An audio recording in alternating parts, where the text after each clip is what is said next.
مجھے ایک صاحب بتا رہے تھے، وہ ڈاکٹر ہے، کہنے لگے جوانی کے دن تھے، میں بھی عشق پر ایمان لانے والا تھا۔ آج سے قبل 12 سال پہلے ایک لڑکی میرے پاس آئی، وہ بیمار تھی، کافی بیمار تھی۔ اس کا چیک اپ کیا، وہ بہت خوبصورت تھی، اس کی نیلی سی آنکھیں، نہ جانے مجھے کیا ہوا، میں پہلی نظر میں ہی اس پہ دل خار گیا، لیکن خاموش رہا۔ اس کا علاج جاری رہا، وہ بالکل ٹھیک ہو گئی۔ جب وہ آخری بار میرے پاس آئی، میں نے ہمت کر کے اس سے کہا کہ اپنا نمبر ہم کو دے سکتی ہے۔ یہ تھا تو میرے شعبے کے خلاف، لیکن جوان تھا، ناداں بھی تھا۔ اس نے میری طرف دیکھا، پھر مجھے اپنا نمبر دے دیا۔ وہ اتنی خوبصورت تھی، میں بتا نہیں سکتا۔ اس کی نیلی سی آنکھیں، گندمی رنگ، مسکرائے تو ڈمپل بنتے، وہ خوبصورت ملائم بال۔ میں نے اسے کال کی، وہ مجھے پہچان گئی۔ جی ڈاکٹر صاحب، مجھے یقین تھا آپ کا فون ضرور آئے گا۔ میں نے پوچھا آپ کیا کر رہی تھی؟ آہستہ سے بولی، بس حالات سے لڑ رہی ہوں۔ میں نے بات مذاق میں ٹال دی، کیا حالات سے لڑنا آپ یہ بتائے رہتی کہاں ہے؟ اس نے بات بدل دی، ڈاکٹر صاحب چھوڑے نا، میں کہاں رہتی ہوں؟ آپ بتائے آپ کیوں کرتے، مجھے کال کیوں لیا میرا نمبر؟ میں مسکرا دیا، آپ جانتی ہے اللہ پاک نے آپ کو کتنا خوبصورت بنایا ہے، آپ بہت پیاری ہے۔ وہ خاموش ہو گئی۔ ڈاکٹر صاحب پیارا ہونے سے کیا ہوتا ہے؟ کاش نصیب بھی پیارے ہوتے۔ میں نے سوال کیا، کیوں، آپ کی نصیب کو کیا ہے؟ وہ چپ ہو گئی۔ ڈاکٹر صاحب آپ ٹائم پاس کرنا چاہتے ہیں مجھ سے؟ وہ یہ بات کر رہی تھی، میرے پاس مریض آ گئے، میں نے فون بند کر دیا۔ ہماری بات ہوئی تھی رہی، وہ مجھے کہتی، ڈاکٹر صاحب آپ کا عشق میں جانتی ہوں کہاں تک ہے، آپ بتا دے کب کس وقت آپ کو ملنے آؤ۔ اس کی یہ بات سن کر میرے رونگٹے کھڑے ہو گئے۔ میں نے کہا تم کو یہ بات کرنے سے پہلے سوچنا چاہیے تھا، میں ایسا انسان نہیں ہوں۔ میں نے اس سے پوچھا آپ کے امی ابو کون ہے فیملی میں؟ آہستہ سے بولی، صرف امی ہے اور 2 چھوٹی بہنیں، ابو نہیں ہے، بھائی بھی نہیں ہے کوئی۔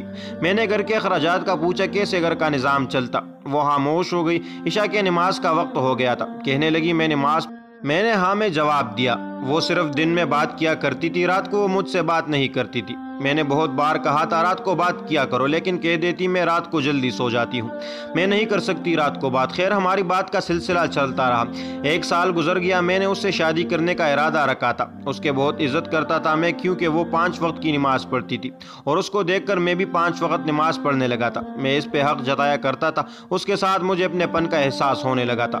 وہ مجھے کھانے کے وقت میسج کرتی، پیار سے کہتی آپ نے کھانا کھایا؟ میں اگر کبھی کھانے سے لیٹ ہو تو وہ مجھے ڈانٹتی لگتی، لیکن ہمیشہ وہ ایک بات کہتی تھی، ڈاکٹر ابرار آپ بہت اچھے انسان ہیں۔ میں نماز پڑھ کر دعا کرتی ہوں، اللہ پاک آپ کو بہت اچھی ہمسفر عطا کرے۔ میں تڑپ کر اسے کہا کرتا، ایمان میری ہمسفر بس آپ ہی ہے، آپ سے ہی شادی کروں گا۔ لیکن وہ زور سے ہنسنے لگی، نہیں ڈاکٹر صاحب میں آپ کے قابل نہیں ہوں۔ وہ بات ادھوری چھوڑ جاتی۔ مجھے یاد ہے میں اسے جتنا بھی ڈانٹا، جتنا بھی کچھ کہتا، وہ غصہ نہ کرتی۔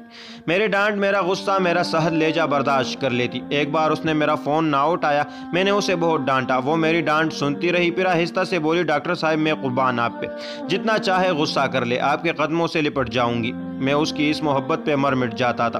گھر میں میری شادی کے بعد ہونے لگی، میں نے امی ابو کو بتایا مجھے ایک لڑکی پسند ہے، مجھے بہت اچھی لگتی ہے، میں اسی سے شادی کروں گا۔ امی ابو بھی ہاں میں ہاں ملائی، ٹھیک ہے پتر جیسے تم کہو، زندگی تم نے گزارنی ہے۔ میں نے اپنی بہن، بھابھی، امی سب کو ایمان کی تصویر دکھائی، سب کو بہت اچھی لگی، وہ تھی ہی بہت خوبصورت۔ میں بہت خوش تھا، سب کہہ رہے تھے جلدی سے ایمان کے گھر جائیں گے رشتہ لے کر۔ میں نے ایمان کو کال کی، ایمان اپنے گھر کا ایڈریس دے، میرے امی ابو آپ کے رشتے کے لیے آ رہے ہیں۔ اس نے فون بند کر دیا۔ میں بار بار فون کرتا رہا، لیکن اس نے نمبر بند کر دیا تھا۔ 5 دن گزر گئے، اس کا نمبر بند تھا۔ میں بہت پریشان تھا، اس نے کبھی اپنے گھر کا ایڈریس بھی نہیں دیا تھا۔ میں بہت اداس ہو گیا۔ میرے ایک قریبی دوست کی شادی تھی، مجھے بھی انوائٹ کیا، میں نہیں جانا چاہتا تھا، لیکن انہوں نے ضد کی، مجھے جانا پڑا۔ وہ دوسری شہر میں تھا، میں وہاں گیا۔ مجھے دوست کہنے لگے بہت بڑی کنجری بلوائی ہے، ڈانس کرتی ہے، کیا ناچتی ہے، کیا کمال کی پیس ہے۔ میں تو ایمان کی یاد میں اداس تھا، وہ اچانک کہاں غائب ہو گئی۔ دوستوں کے ساتھ بیٹھا ہوا تھا، پروگرام شروع ہوا، سب سیٹیاں بجانے لگے، شور تھا، ایک میوزک شروع ہوا، کچھ لڑکیاں ناچتے ہوئے اسٹیج پہ آئی، میوزک بجنے لگا، پھر ایک قیامت مجھ پر گزری۔ میری نظر نے جو دیکھا مجھے مار گیا۔ میرے سامنے ایمان تھی، وہ ناچ رہی تھی، وہ ایک کنجری تھی، میں تڑپ گیا۔ ایمان کی نظر مجھ پر پڑی، اس کے قدم رک گئے، میں نے اس کی جانب دیکھا، میرا جسم کانپنے لگا، میں ہار گیا۔ اس کی وجہ سے میں نے نماز شروع کی، وہ خود ناچنے والی ہے، میں غصے سے پاگل ہو گیا۔ وہ اسٹیج سے اتری، میرے پاس آئی، کچھ کہنے لگی، میں زناٹے دار تھپڑ مار دیا اسے۔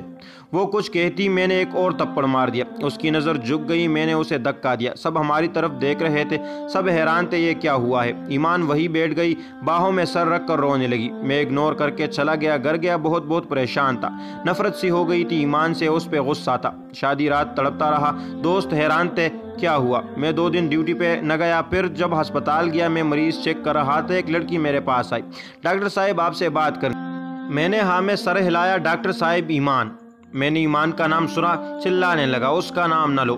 وہ لڑکی آہستہ سے بولی، ڈاکٹر صاحب بس ایک بار سن لے، وہ بیچاری حالات سے ہاری ہوئی ہے، وہ گندی لڑکی نہیں ہے، وہ مجبور ہے، آپ بس ایک بار اس کے گھر آ کر دیکھ لے، سب سمجھ جائیں گے۔ ایک بات کہوں ڈاکٹر صاحب، وہ آپ سے بہت پیار کرتی ہے لیکن خود کو آپ کے قابل نہیں سمجھتی تھی، ہر وقت آپ کی باتیں کرتی رہتی تھی، ہر وقت آپ کا ذکر کرتی۔ ایک بات بتاؤ، وہ بہت اچھی ہے، پلیز اسے سنبھال لے، وہ تک گئی ہے زندگی سے لڑتے لڑتے۔ اس کی ماں کینسر کی مریضہ ہے، بہنیں چھوٹی ہے، اسکول پڑھتی ہے، وہ عزت سے جینا چاہتی تھی لیکن زمانے سے اسے نوچ کھانا چاہا تھا۔ بس اس سے آگے کچھ نہ بولوں گی، میں کچھ نہیں کہوں گی، اسے معاف کر دینا۔ میں خاموش تھا، رات کو گھر آیا بہت اداس تھا۔ ایمان کے گھر کا ایڈریس مجھے وہ لڑکی بتا گئی تھی۔ میں امی ابو کو ساتھ لیے دوسرے دن ایمان کے گھر چلا گیا، دروازے پر دستک دی، اس کی چھوٹی بہن نے دروازہ کھولا، ہم گھر میں داخل ہوئے، ایمان کی امی چارپائی پہ لیٹی ہوئی تھی، ہم پاس گئے، امی کانستے ہوئے اٹھی، آپ لوگ؟ میں نے تعارف کروایا، میں ڈاکٹر ہوں۔ ایمان نماز پڑھ رہی تھی، امی ابو بات کرنے لگے، ہم آپ کی بیٹی کا رشتہ لینے آئے ہیں۔ ایمان نماز پڑھ کر آئی، مجھے دیکھ کر حیران تھی، ڈاکٹر صاحب آپ یہاں؟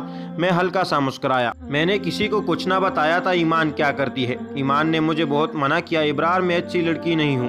میں مسکرا کر بولا، جس کی وجہ سے میں 5 وقت کا نمازی بن گیا، بھلا وہ کیسے اچھی نہیں ہو سکتی؟ حالات مجبوری کے تماشے ہیں میری جان، آپ رزق کی خاطر ناچنے لگی، اب میں ہوں نا، سب بھول جاؤ، اب سے آپ میری عزت ہے۔ ایمان بلک بلک کر رونے لگی۔ سب بہت خوش تھے، ہمارا نکاح ہو گیا، ہم نے شادی کر لی تھا تو ناممکن، لیکن ایک سچا مرد ہمیشہ عورت کی عزت کا محافظ بنتا ہے، شاید میں نے بھی وہی کیا۔ میں نے کبھی کسی کو نہیں بتایا ایمان ناچنے والی تھی، اس کے حالات اور وقت نے اسے کنجری بنایا تھا، میں کیوں کر اس کے دامن پر کیچڑ اچالوں؟